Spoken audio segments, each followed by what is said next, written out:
It was not just one guy, not just two guys. It felt like up and down the entire Edmonton Oilers lineup, guys just didn't have it. I'll give Victor Arvidsson credit because I thought he had a spirited effort, I will say, throughout this game, trying to get in there. One of those led to a penalty, which then led to a shorthanded goal against. We were debating it in our chat with producer Brett there that at least Arvidsson showed some life, some effort, something. And then, of course, backfires, and the Edmonton Oilers get scored against because this team looks lost right now. Something is just not right. The blue line turning over way too many pucks. Everybody turning over way too many pucks. Lifeless effort from a number of players, just straight up coasting out there. Like you can go through individually and I'd be like, who had a good game in this hockey game? I'm having a hard time finding that. This game was so bad, I fell asleep during part of this hockey game. And I will say, I've been doing these shows for a year and a half. I have never drifted off to sleep during a game before, but it was painful to watch out there. So many issues over this weekend I don't even know where to start. This team did not look like the Stanley Cup contender that we know that they are. And it was shockingly bad today. That was terrible. Like, one team looked like they had 2 weeks off and they came back energized, meaning the Washington Capitals didn't have a single player at the Four Nations. And they played last night and they beat the Penguins, 8-1, 8-3, I don't know. But then they go into this game, beat the wheels off the Oilers.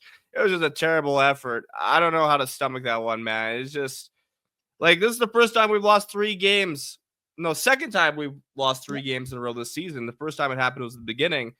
It's just, I don't know what kind of response was that. That's what we said in pre-gaming. Oh, we just want a better response.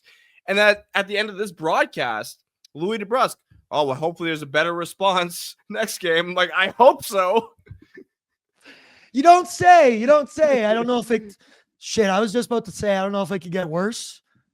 I'm not going to say that, knock on wood, because who knows with the trajectory of the Edmonton Oilers right now. And I want to say it is only 2 games in an 82-game schedule, but it's what you saw out there. Like, you can get beat by multi-goals. It can happen. You can have bad weekends, but everyone in here, that was just sad. Travis says that was sad. Pats fan, about to lose 5 in a row, guys. Ryan S., Tampa won't be easy. The next 3 teams that the Oilers play, the Lightning, the Panthers, then the Carolina Hurricanes. You bring that effort against one of them, you're getting the same result as you did today against the Washington Capitals. And once again, we will give the Caps credit as we move along in the show. They're a very good hockey team. They're a very deep hockey team. They have effort out there. Even Alexander Ovechkin, the dude barely moves out there, and he ends up with 3 goals, and he's just the energy of the squad. But for as well as I thought the Caps did play, thought the Oilers just gift wrapping them everything that came their way. It is tough sledding out there for the Edmonton Oilers. We said this show will either be the shortest or the longest because I flip my lid. I'm trying to keep it calm right here because it is only 2, but it has been tough sledding. Loyal to the Oil. Do you think Ekholm got everyone sick? They all seemed like an inch from death. That better be the reason, because otherwise I don't know what resulted in that effort. Argyle, everyone's saying it's not Skinner or Pickett's fault, needs to rethink.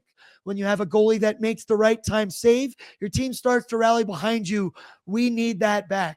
It was so bad this weekend, goaltending included, but the play in front of them, I don't even know if I can properly judge the goaltending because of the bullshit going on in front of them and all of the open ice. Bosch looked like a bunch of old ladies at a tea party.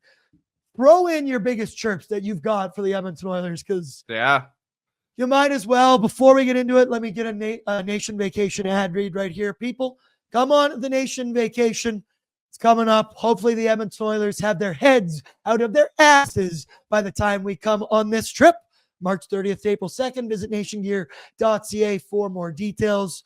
And you know what, Brett? Just do it now. Throw me flight night as well, because people, you can come to Greta for flight night March 14th. Buy your $10 tickets at nationgear.ca, and you will be entered in to a draw that your name then could get picked and you'll enter Oilers Nation Trivia, where the winner will win 2 spots on the Nation vacation, heading out to Viva Las Vegas for that trip, March 30th to April 2nd. I'm so rattled right now. I can't even focus on anything. I feel like just the ape with like the things in your head that just smashing shit, because I'm frustrated, Waz, and let's take it from the top here, right? Because I felt, and the crazy part is, the Oilers start today miles ahead of what we saw yesterday. It was way better. From the get-go, they did have a different vibe. They did seem like a team that didn't want to lose 3 in a row. They were hard working on the forecheck, smarter with the puck in their own end. Guys like Ty Emerson taking huge hits to make a play, getting the puck out. They looked dialed in, and you get that 1-0 lead. You're feeling pretty good about your early power play. The intensity was there. The urgency felt like it was there. Team looked locked in. And then it all fell apart. It goes downhill from there. Nothing goes the Oilers' way. The lifeless, lethargic effort that I'm talking about it ended up being one of, if not the most embarrassing losses of the season today. But the start, it was better than yesterday. I felt that we were in this game in the first period, felt confident. I drifted off in the second period when some of those goals starting to get scored.